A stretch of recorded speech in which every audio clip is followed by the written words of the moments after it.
দেখো, তোমাদের ফাইলে দুটো সার্জিক্যাল, দুটো মেডিকেল, নার্সিং কেয়ার প্ল্যান রাখতে হবে। তো আমি সার্জিক্যালের একটা করেছি, নেক ফিমার ফ্র্যাকচার, ঠিক আছে? এটা তোমরা সার্জিক্যাল হিসেবে রাখতে পারো। দেখো, এখানে প্রথমে আইডেন্টিফিকেশন ডেটা দিতে হবে আগের মতোই, পার্সোনাল হিস্ট্রি, সোশ্যাল হিস্ট্রি, এইভাবে লিখবে তোমরা। দেখো, ফ্যামিলি হিস্ট্রি। তোমাদের এটা এক্সামে আসতে পারে, তবে ফিমার ফ্র্যাকচার না হলেও ফ্র্যাকচারের নার্সিং কেয়ার প্ল্যান দিতেই পারে, তো তখন তোমরা এটা লিখতে পারো।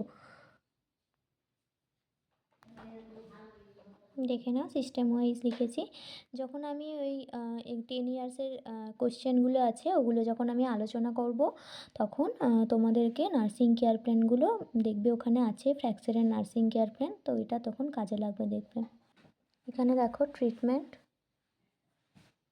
এবার চলে আসি দেখো নার্সিং কেয়ার প্ল্যানে। এখানে দেখো অ্যাকিউট পেন, যেহেতু ফ্র্যাকচার হয়েছে তো সেটার জন্য অ্যাকিউট পেন হয়েছে। তারপর হচ্ছে দেখো risk for peripheral neurovascular dysfunction. এটা তোমরা মানে রিস্ক ফর লিখছো যেহেতু, তাই সাবজেক্টিভ অবজেক্টিভ ডেটা সেরকম কিছু আসবে না, তোমরা আন্দাজ করছো।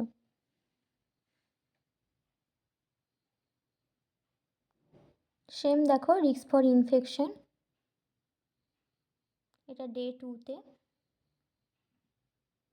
ইম্পেয়ার্ড ফিজিক্যাল মোবিলিটি, যেহেতু সার্জারি হয়েছে, তোমরা নিশ্চয়ই ফ্র্যাকচারের সার্জারির ক্ষেত্রে দেখেছো পেশেন্টদের যে ইম্পেয়ার্ড ফিজিক্যাল মোবিলিটি সেরকম থাকে না আর কি, ফিজিক্যাল মোবিলিটিটা, তো এটা একটা ডায়াগনোসিস হবে।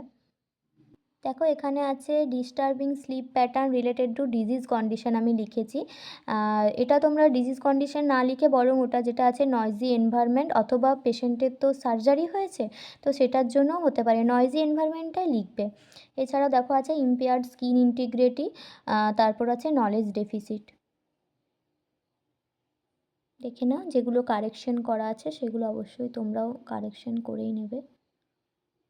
দেখো,